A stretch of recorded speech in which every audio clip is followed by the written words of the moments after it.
E o nosso convidado de hoje do Jornal de Ténis é o Daniel Rodrigues. Ó Daniel, estamos num sítio que eu acho que tem um significado especial para ti, porque tu aqui, em 2019, foste finalista do Porto Open. Quando chegaste cá, se calhar despropositadamente, a jogar jogo a jogo, foste à final. Ainda te lembras desse momento? Sim, é difícil esquecer, porque eu vinha mesmo de resultados que nem sequer estavam muito famosos para mim, mas eu vinha com uma mentalidade sem expectativas, mas não é bem ver o que vai acontecer, era sem expectativas, mas para dar tudo o que eu tinha e para jogar da maneira certa. E depois acabou por se levar no meu nível. Sim, eu sempre jogo bem eu gosto muito deste clube, sempre gosto de jogar aqui. Quando tu ainda te lembras bem do evoluir das coisas, quando chegaste, começaste a ganhar, começaste a sentir mais confortável, mais confiante e de repente estás na final. Sim, eu não comecei a jogar o melhor ténis na primeira ronda do qualifying. Do qualifying, sim, é verdade. Portanto, eu definitivamente não comecei no melhor jogo aí, mas eu mesmo ainda ganhei um super tie-break na segunda ronda. E depois é que comecei a jogar melhor e mesmo assim tive umas primeiras rondas complicadas, mas depois cada vez mais eu fui jogando melhor. E depois na final acabei por... eu penso que nessa altura eu estava um bocado satisfeito como eu não estava também a primeira final que eu estava a jogar e... Muita pressão? Sim, pancada cheia?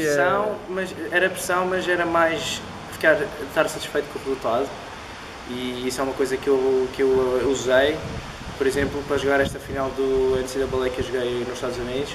Eu não queria que fosse a mesma final que foi aqui e não queria estar satisfeito de maneira alguma, e por isso até acabei por estar mais ainda nervoso e dar mais a energia ainda do que se calhar precisava. Falaste agora na final dos Estados Unidos, tu foste vice-campeão nacional universitário dos Estados Unidos, o que as pessoas não devem ter muito bem a noção do que tu atingiste. Tu e já o Nuno Borges tinha conseguido. Sim. É um resultado incrível e tu chegares a uma final. Nessa final, tu foste buscar também as memórias desta, aqui no Porto Open?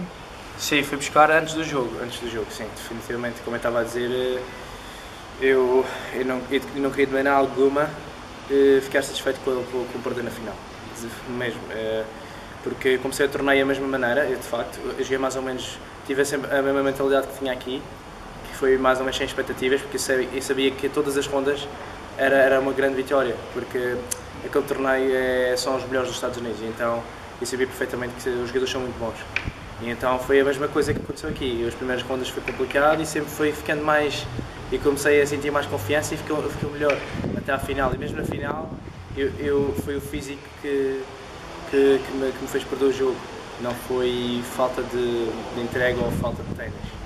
Como é que os teus colegas da Universidade de South Carolina, penso eu, é a tua, como é que eles te viram a evoluir cada vez mais? O ténis lá é vivido de uma maneira diferente do que é aqui. Vocês têm a equipa, há muito sentimento de equipa, apesar de ser individual, o ténis é um desporto individual, sim, mas há muito sentimento coletivo de estarem na bancada e no banco e apoiar. Como é que tu viveste esses momentos lá, desse campeonato, da final, do universitário? E boa pergunta, porque o ténis é um desporto individual, é verdade, mas eu adoro quando jogo por equipa. Eu sinceramente, se eu tivesse que escolher aqui agora um novo sistema para o ténis atual, eu ponho equipas à mistura, tipo uma coisa de jogadores serem contratados para uma equipa, mesmo que fosse a profissional, porque de facto é completamente diferente, é muito difícil estar sozinho a jogar torneios e ainda assim só se tem uma equipa completa à volta, porque quer dizer, os top 50 têm sempre uma equipa à volta, mas quando não se tem ainda é muito difícil, e aí é que eu senti. É muito mais fácil de jogar, eu uso a energia dos meus colegas e dou energia também para eles, mas eu estava a jogar os jogos também para a minha equipa, para o meu treinador, para os meus colegas, para a tua universidade também. Para a minha universidade e não só para mim, porque eu disse isso mesmo, eu disse que nas entrevistas lá, eu disse que estava a jogar pela equipa e não estava a jogar por mim só. Como é que acompanhavam isso na Madeira? Os teus familiares, os teus amigos? Não, eu estava lá a dar live stream, acho que estava a dar, por isso acho que eles acompanharam os jogos que eu joguei a partir ali das quartas de final ou quarta ou terceira ronda. Aí começou a dar mais notícias e eles começaram a ver mais os jogos. E depois os jogos estavam a ser também, eram jogadores, era mesmo, para mim, mais ou menos o mesmo nível que eu estou a jogar aqui. Porque, quer dizer, podem não ser os primeiros cabeças de saída de um Challenger, mas há vários que estavam no torneio. Tem muito nível. Passam rondas em Challenger constantemente, portanto, é mais ou menos a esse nível. Daniel, vamos começar do início. Tu és madeirense, como é que começas o ténis? Como é que o ténis entra na tua vida? Acho que foi com a minha mãe, com o meu pai e com a minha mãe. Eles jogavam muito ténis nessa altura e a minha mãe já me levava para o campo quando ela ia jogar com outras pessoas e também havia muitos torneios de séniores que o meu pai jogava e isso tudo, e então eu ia sempre na mistura e ia jogar para a parede quando eles iam jantar e ia jogando assim. Depois comecei a jogar uns torneios e foi mais ou menos assim que eu entrei. Ainda te lembras quem foi o teu primeiro professor? Sim, foi o Roberto Costa, foi o meu primeiro professor. Tem uma escola agora lá, a Escola de Ténis Roberto Costa. Exatamente, tem uma escola agora na Quinta Magnólia e que ajudou-me bastante a desenvolver uma boa técnica, que ajuda bastante nessas fases iniciais. As bases são fundamentais? Sim, porque a técnica é muito difícil de mudar quando se está a jogar já aqui este nível e isso aqui, porque a técnica tem que ser idades novas. Tem que se trabalhar, aí é que quando se introduz a técnica, por isso é que faz muita diferença. Os treinadores iniciais fazem muita diferença. Olha, e depois quando é que começas a ver, tu começas a jogar aí, quando começas a ver que tens mais jeito e começas a ver, se calhar o ténis é o meu desporto, tentaste outros esportes ou não? Sim, estava a jogar futebol também. Onde é que jogavas? Eu jogava no Marítimo, mas eu gostava bastante também de futebol e ainda gosto bastante de jogar futebol, mas eu tinha que escolher um. E o ténis estava mais dentro da família e também eu comecei, quando eu joguei o Campeonato Nacional. Aí quando eu joguei o Campeonato Nacional Sub-12, se não me engano, e também ia ao Smash Tour, também ganhei o Smash Tour de Sub-10, aí comecei a ver que eu jogava bem e depois a partir daí acho que eu tomei mais a decisão para jogar ténis do que futebol. Era difícil jogar na Madeira, falávamos agora, é difícil. Tu neste momento vais menos tempo, tens pouca gente para treinar, não tens ninguém para treinar. Exatamente. Se tivesses mais gente, passavas mais tempo na Madeira?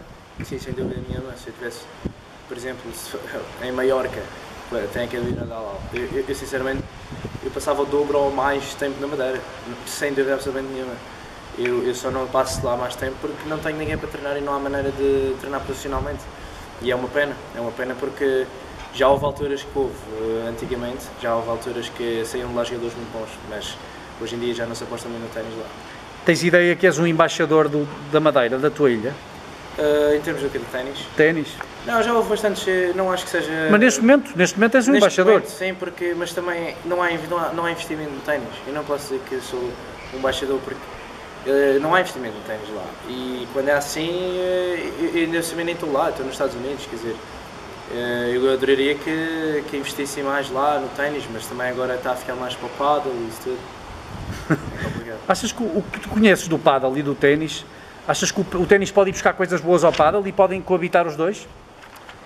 É uma boa pergunta. Eu acho que sim, mas é difícil porque são rivais.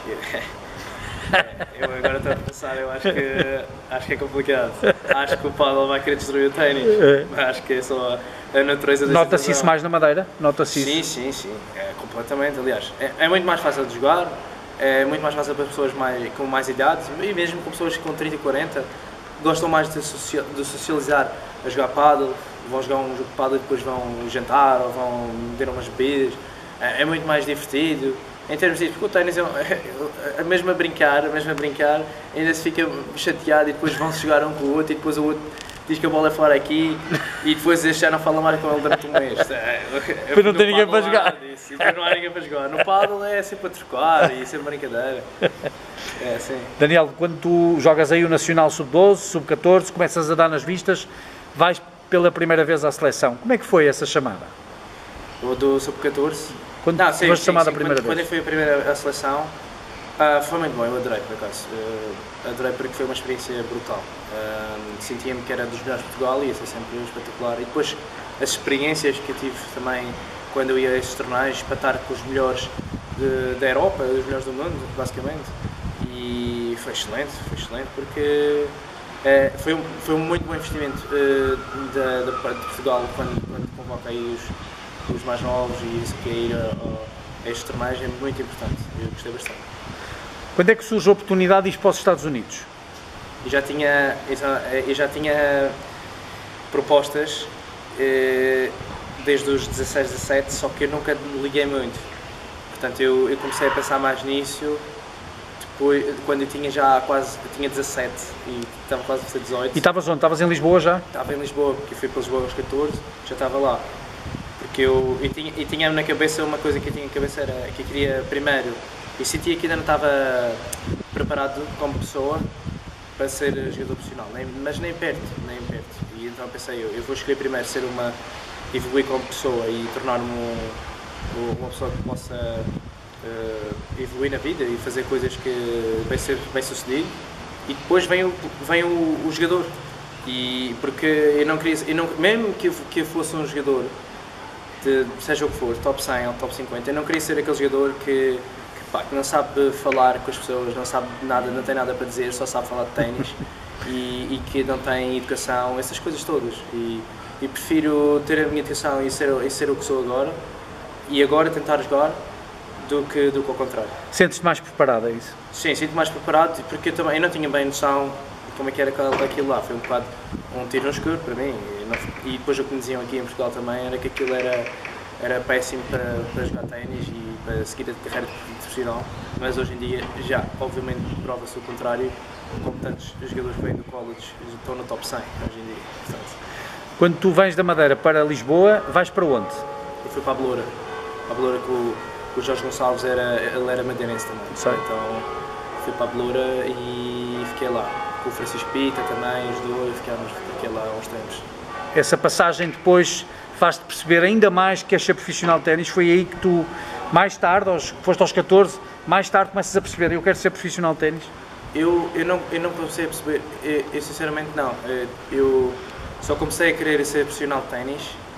Eu sempre tenho, é óbvio que se jogo de ténis tem que ser para aquele sonho de ser profissional, isto, mas eu só comecei a sério a pensar em ser jogador de ténis lá para, só depois de ir para o college, nos Estados Unidos, e já no segundo ano é que eu comecei a ver racionalmente que eu podia ser jogador profissional e não só um sonho, mas ok, racionalmente eu posso chegar lá. Mesmo há pouco tempo, um ano e meio. Porto Open ajudou-te, afinal?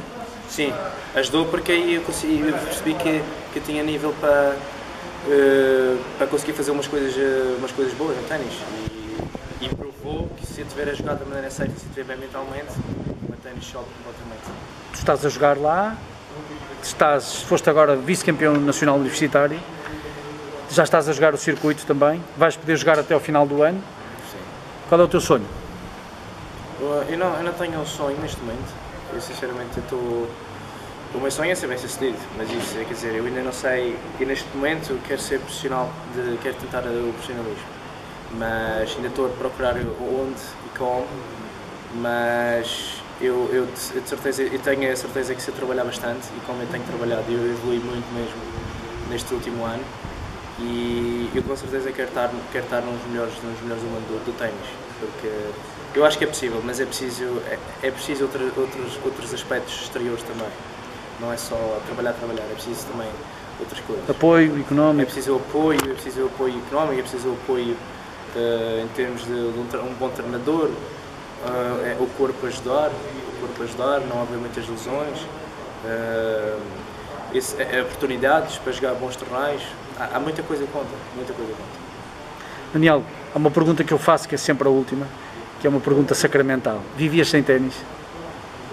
Eu acho que não, porque eu acho que ia ser um choque. Não sei como é que ia ser. Ia dar mal. Qual foi o tempo que tiveste mais momentos sem jogar? Quantos dias? Quarentena? Quarentena, sim. Depois do foi Covid. Duro? Foi de março até agosto. Vais-me dizer que não pegavas na raquete e não jogavas em casa, na parede? Ah, sim, claro, ia brincar com a minha irmã, isso, ia jogando ali, depois comecei a ir para o campo, mas eu fiquei ali 1 mês ou 2 meses sem jogar e para mim já foi, já estava, e comecei já a querer jogar, depois já via, e quando se vê ténis, então, Pior. aí é pior, quando se vê ténis é só se quer entrar dentro do campo, é ridículo. Mas foi o período que nós ganhamos aqui mais tempo. Portanto, não vivias sem ténis, em princípio. Sim, provavelmente não, mas não sei dizer até começar até chegar Até a esse acontecer. momento. Daniel, felicidades para a tua carreira. Tenho a certeza que, com o que tu disseste, com os apoios certos, que vais chegar lá. Sim, acho que sim. Obrigadíssimo. Obrigado.